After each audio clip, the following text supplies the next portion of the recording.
each representing a different country. Samurai Man later achieved a 130.49. Though not world record, it showed that he was more than capable of it. Samu would pull in over 1,000 viewers every time he streamed attempts, as viewers eagerly anticipated the low 130, if not sub 130 any percent time. Well, on September 3rd, 2013, this happened.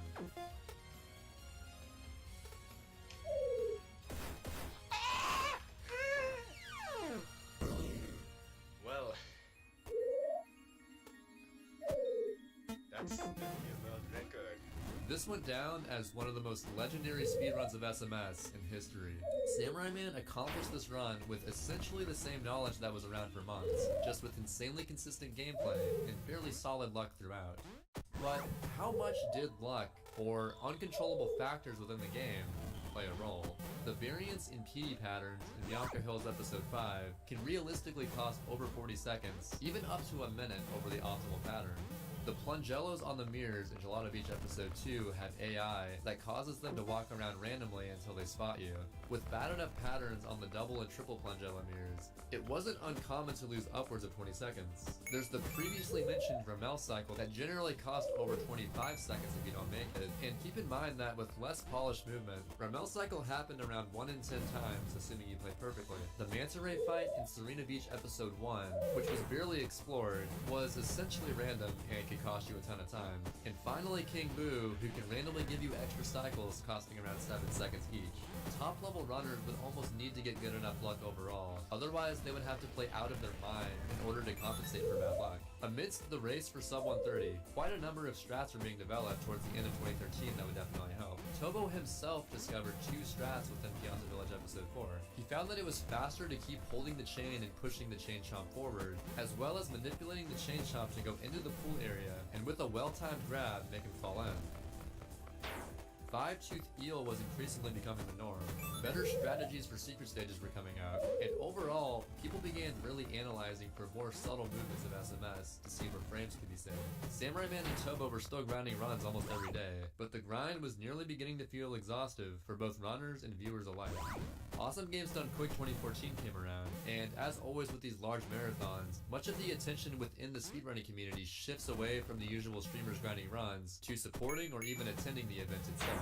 Well, it just so happened that a couple days into this marathon, while everyone was focused on the event and least expected it, this is what transpired in Japan.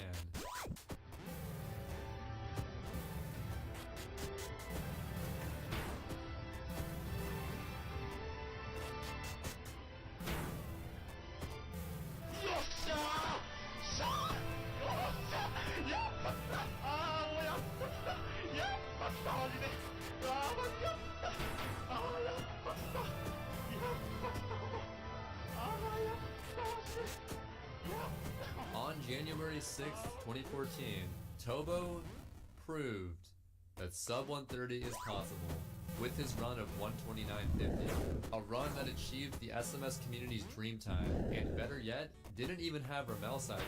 This started to lead to a hive mind belief of the inevitable fate of Mario Sunshine.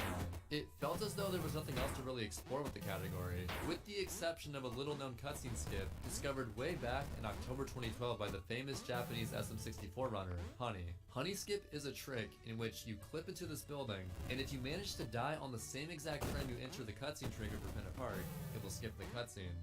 The reason that you die is that there's a death plane in most of the out-of-bounds areas that will kill you if you're touching the ground for the duration of 1 second. Even though Honey Skip was kinda known to be possible for over a year, there were no reliable setups yet created for it. People thought that the setup would be too slow for it to be worth it anyway, and you can really see why if you knew that the original setup involved some janky wide-cam return alignment. Top-level competition seemed to die down, and with the exception of SRL races, motivation for running any percent was somewhat declining. Tobo's magnum opus, the sub 130 run, would mark the end of an era. So there's something I've been kind of brushing over for this entire video thus far. Gelato Beach. Gelato Beach in an any percent run sucks. Gelato 1 is okay, you know, the secret of the sandcastle or whatever. Sure, I'll give you that. Episode 2 sucks. Episode 3 is more or less an auto-scroller. Episode 4 is more or less an auto-scroller. Episode 5 is more or less an auto-scroller. Episode 6 sucks. And episode 7 is Shadow Mario.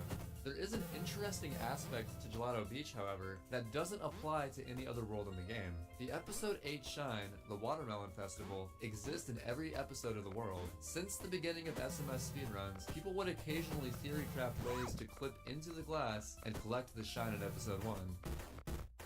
Gelato Beach skip? Oh my god. Thus, unlocking all the episodes immediately, making episode 7 available. People already knew that the shine was, in fact, a physical shine, because an alternate method of Gelato Beach was already known.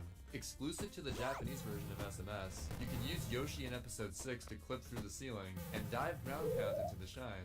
People using NTSCJ had a slight advantage because of being able to avoid Gelato 6 at any percent, but it really didn't save that much time, since you still ended up doing the same number of shines. Obviously, years went by with no success in finding the skip, and it seemed as though it was hopeless. Then one day, along comes the Spyro speedrunner. That's right, the long sought after Gelato Beach skip, or GBS, was found on February 21st, 2014 by Tobal1, who doesn't even run SMS. This just goes to show that sometimes, having a fresh pair of eyes is exactly what you need to solve a problem, and if he or she is already a talented glitch hunter, that also helps. While this may seem like an obvious solution, the reason it took so long to find was due to how precise the setup is. Not only does the angle require you to grab a straight edge and align the camera forward, but you must align the camera from this direction rather than this direction, otherwise it still won't work. The discovery of the skip quickly went viral, and SMS runners were absolutely ecstatic. Not only would this save over 10 minutes in any percent, but it skipped what was widely agreed to be the most boring world in SMS.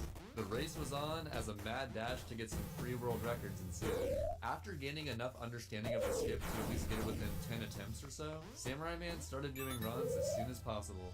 The first run that Samu completed using the skip resulted in a 1:24:24, a 5.5 minute improvement using a skip that saves 10 minutes. Obviously, there was a lot more work to be done. I previously mentioned that the United States was the weakest region by a considerable amount, but that wouldn't stop Paperario1231 as he fully capitalized on this moment for the US to finally hold the world record at any percent.